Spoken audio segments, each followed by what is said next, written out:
So I'm gonna be real here. Angel Reese has put a target. She has put a target on the back of the Atlanta Dream because they were 2 minutes away from being tied fourth. But she is in fact correct. I have to say, she's in fact correct. The Atlanta Dream are the number one team. There's been 6 games. They played 5 games. They played 5 games. Albeit, again, it's not like they've had an easy 5 games. They have had one of the toughest strength of schedules. And they've won a lot of close games, partially because of Angel Reese. But still, like, this is putting a target on your back. Let's take a listen. Well, this is my first birthday bash, and I'm really excited. On behalf of my teammates, we appreciate the support that y'all show us in the city. And we the number one team right now in the W. Yeah, this is factually correct. I'm gonna be real though. Like, this is a team where, outside of killing the Dallas Wings, where they were down in the fourth quarter, this reminds me a little bit of like last year's Liberty almost, where they just kept winning close games. Like, if you look at their results, this was a game they were down in the fourth quarter in as well. Outside of this Dallas Wings game, they've won their other 3 games by a combined 8 points. And they lost by 1 in a game where they were down big against the Aces. They were down big against the Aces, big against Mercury. And I got to give credit where credit's due again. Even in the game they lost, and Angel Reese stunk it up against Vegas, she still got the offensive rebound kick out to Tina Pow Pow, which could have won them the game. But do you really want to paint a target on your back this early in the season? Like, I was going to say, you would have thought she proclaimed Atlanta's the greatest team to ever touch a basketball court. Like, I don't understand why people are too bothered saying it, but you got to be real here. There is going to be a target on your back. And I don't know if it's... To be fair, Angel Reese, I'll give her credit. She's not a choke artist. But, like, to act like this isn't a team that choked a playoff series last year despite winning 30 games.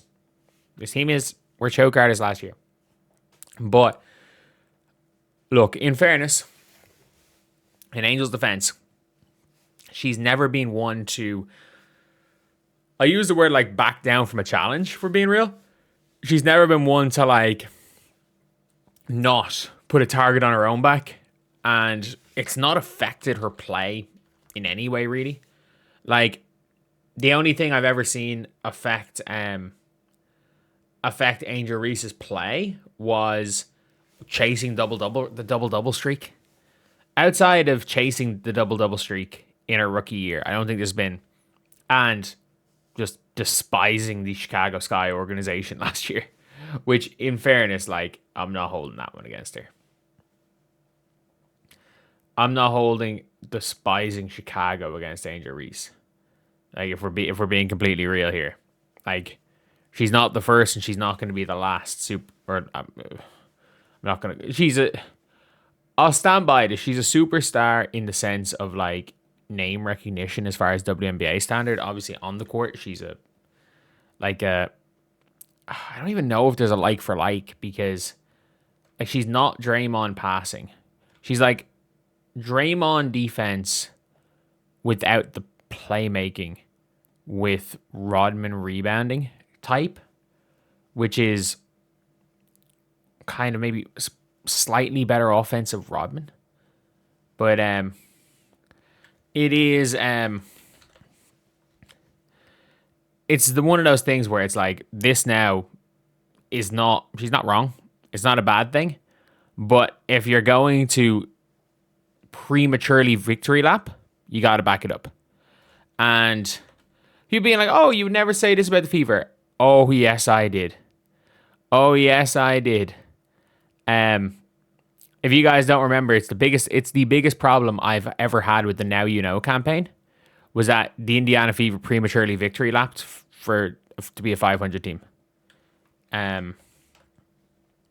Like, they prematurely victory lapped while being a 500 team. So I'm like, that was the dumbest. I've said it was the dumbest thing. And I thought it was extremely dumb, them continuing now you know this year, because it puts a target on their back.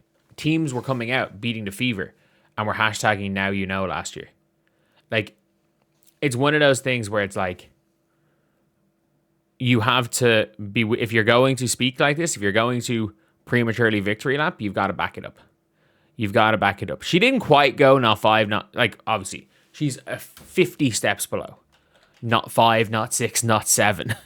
But still, it is a tough one, because, like, obviously players do care more playing against Angel Reese, because they know more people are going to be like, they know more people are going to be watching. They know more people are going to be like, caring about that game. So they don't go quite as hard as they do against a Caitlin Clark or realistically a Caitlin Clark. You know your views are going to be bigger against Caitlin, then followed by Angel, followed by Paige. That's kind of where the viewership situation is.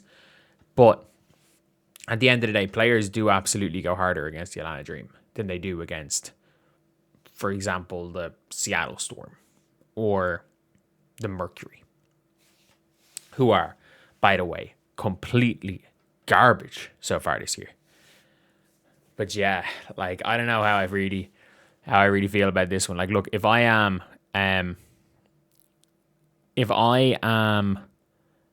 like Angel, I don't, like, not that I'd be careful or anything, because I'm not saying be careful about, hyping up your team to your city. That's fine. But, like, it's very premature, and be careful, because if at any stage the Atlanta Dream go on a downturn, because, again, as much as the Atlanta Dream could very well be 5-0, like, had what's her name? Had Chelsea Gray not gotten the strip, or not made the shot and got the strip at the end, they could be 5-0. Based on a couple of bounces of the ball, I've watched all their games. They could equally as easily be 1-4. They could be in the Mercury. The Mercury have not closed well. The Atlanta Dream have closed extremely well. But yeah, that is the video. What do you guys think? Do you guys think Angel Reese is premature on this? Do you think it's nothing, something, or everything? I would say it's like, it's hovering between nothing and something, but still, you better believe the next team, like, I've played sports, not at their level, but I've played sports. If anyone on your opposing team, like, I won a national title because the other club that we played against posted a blank plaque on the wall of their arena and said before the under-20s National Cup final, and put a blank plaque up. A blank plaque. And we were meant to lose by 30. Oh yeah, we use that as motivation to win. Not the same situation, but, like, elite athletes at this level use anything for motivation, and this is motivation. Just like teams use now you know as motivation. It's Fever, this is motivation for other teams.